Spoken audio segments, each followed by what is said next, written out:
माँ उन्हें आने दो, दीपक ने मुझे पसंद किया है। वही मेरे पास प्रस्ताव लेकर आया था। मैं तो उसे जानती भी नहीं थी। पता नहीं कब उसने मुझे देखा और अपनी बात कह दी।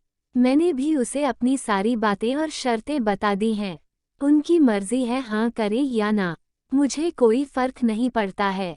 मैं जैसी हूँ वैसी ही रहूंगी, नेहा ने जवाब में कहा।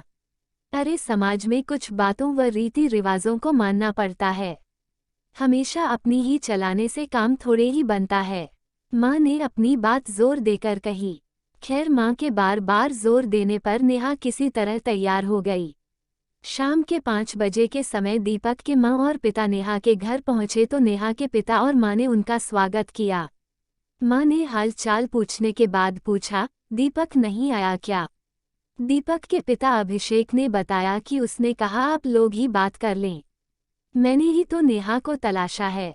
दीपक तो विवाह से दूर भागता था। यदि कोई वैवाहिक प्रस्ताव आता तो उसे मना कर देता। अब पसंद उसकी है, हम तो मात्र औपचारिकता पूरी करने आए हैं। बातचीत का सिलसिला चलता रहा, तभी नेहा आई और नमस्कार करके सामने बैठ गई। दीपक की मां रक्षा ने नेहा से पूछा, क्या तुम्हें दीपक पसंद है? दीपक ने तुम्हारे बारे में कई बातें बताई है।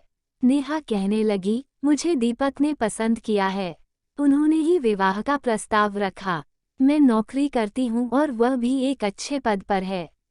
मैं अपने हिसाब से रहने की आदी हूँ। बचपन से ही मुझे हॉस्टल भेज दिया गया था। घर तो मैं छुट्टियों में ही आती थी। मुझे केवल अपने काम से मतलब है। घरेलू काम मुझे बहुत कम आते हैं और न ही उन्हें करने में मेरी कोई रुचि है। मैं किसी के साथ एडजस्ट करने में बहुत परेशानी महसूस करती हूँ।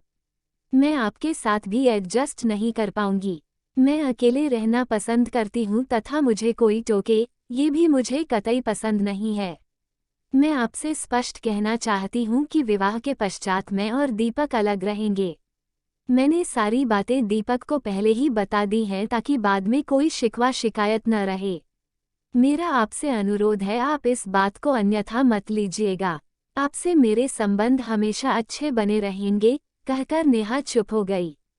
दीपक के माँ पिताजी नेहा के बारे में ये तो जानते थे कि वह एक स्वतंत्र विचारों की लड़की है, लेकिन उन्हें इस बात का एहसास नहीं था कि नेहा विवाह के पश्चात हमारे साथ नहीं रहेगी।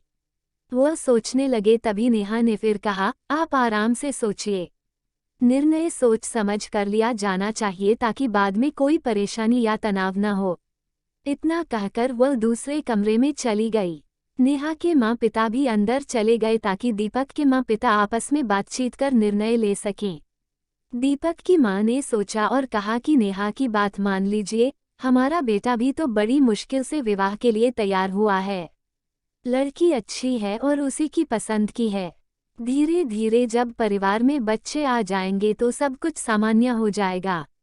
इस पर दीपक के पिता ने हामी भर दी और नेहा से कहा, हम तुम्हारी सारी बातें मानते हैं, परंतु हमारी भी एक शर्त है कि तुम हमारे घर के पास ही अपना घर लेकर रहेगी ताकि हम दीपक और तुमसे मिलते रहे। इस पर सहमति हो गई। कुछ दिनों बाद एक सामान्य समारोह में दीपक और नेहा का परिणय हो गया। मात्र कुछ ही लोगों को विवाह में सम्मिलित होने का आमंत्रण दिया गया। दीपक और नेहा ने अलग फ्लैट ले लिया और उसमें रहने लगे। ये फ्लैट दीपक के माँ बाप के मकान के पड़ोस में था। नेहा विवाह के बाद भी अपनी मर्जी से रहती तथा अपने काम में ही व्यस्त रहती, लेकिन उसमें एक गुण था कि वह पारस्परिक संबंधों को हमेशा सामान्य रखती थी। अक्सर ऑफिस से लौटते हुए वह अपने सास ससुर से मिलने जाती और उनके हाल चाल मालूम कर लेती।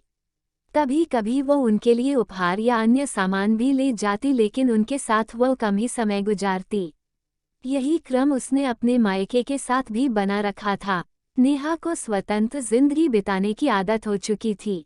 कभी कभी उसके सास ससुर तथा माँ पिताजी उसके घर पहुंचकर उसका हाल चाल जान लेते। नेहा अधिकांश समय अपने ऑफिस के कार्य में ही व्यस्त रहती। दीपक के माता पिता ने भी इस बात से संतोष कर लिया कि उनका बेटा खुशी से रह रहा है तथा कम से कम बहू हाल चाल तो मालूम कर लेती और आती जाती रहती है। उनका विश्वास था कि दीपक और नेहा की संतान होने के बाद वह लोग साथ रहने लगेंगे। एक दिन शाम को नेहा के माँ पिताजी अपने समधियाने में आए और परस्पर बातचीत होने लगी। नेहा के पिताजी ने कहा, इसे बचपन से हॉस्टल भेजकर गलती हो गई, यह एकदम स्वतंत्र विचारों की हो गई है। लगता है इसका हम लोगों से लगाव कम हो गया है। यह विवाह के पहले भी ऐसे ही रहती थी। साथ रहते हुए भी घर में इसकी उपस्थिति का कभी भी आभास नहीं होता था। यह अपने में ही रहती। नेहा के ससुर ने बातचीत को जारी रखते हुए कहा, जो हो गया सो हो गया, लेकिन नेहा समझदार है, अब से वह हमसे मिलती रहती है। दीपक भी आते जाते रहता है, साथ साथ भी आते हैं। नहीं तो आजकल बहू बेटों के पास माँ बाप के लिए समय कहाँ रहता है। कभी कभी तो बेटे अपने माँ बाप को वृद्धाश्रम छोड़ आते हैं, यहाँ ऐसी स्थिति तो नहीं है। हम लोग भी अपनी तरह से जी रहे हैं। इस तरह की बातें चलती रहीं, समय के साथ यही क्रम निश्चित हो गया। तीनों परिवार यह महसूस करते हैं कि दूर रहते हुए भी वह पास पास हैं। एक बार नेहा और दीपक घूमने गए। वहाँ एक महात्मा जी का सत्संग हो रहा था। नेहा ने कुछ समय वहाँ सत्संग में व्यतीत किया।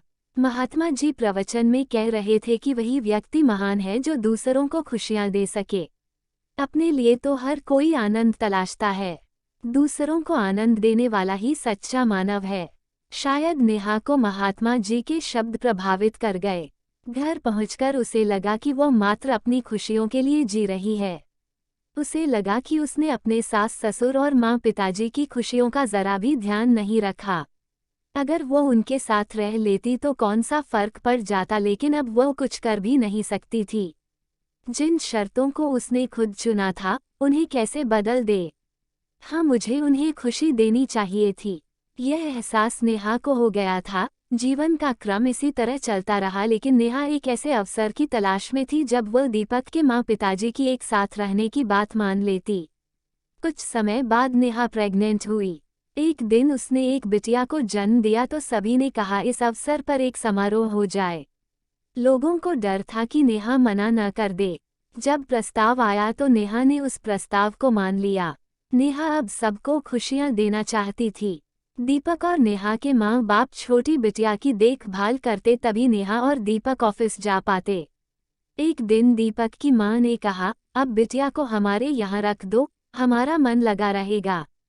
तुम दोनों नौकरी पेशा हो, इसे हम देख लेंगे। शाम को तुम ऑफिस से आते वक्त इससे मिल ले, इससे तुम्हारे काम में कोई बाधा भी नहीं पहुँचेगी। नेहा ने कहा, केवल बिटिया ही नहीं, हम भी आपके साथ रहेंगे। एमिल्सा आखिर कब तक वह अवसर तलाशती साथ रहने का।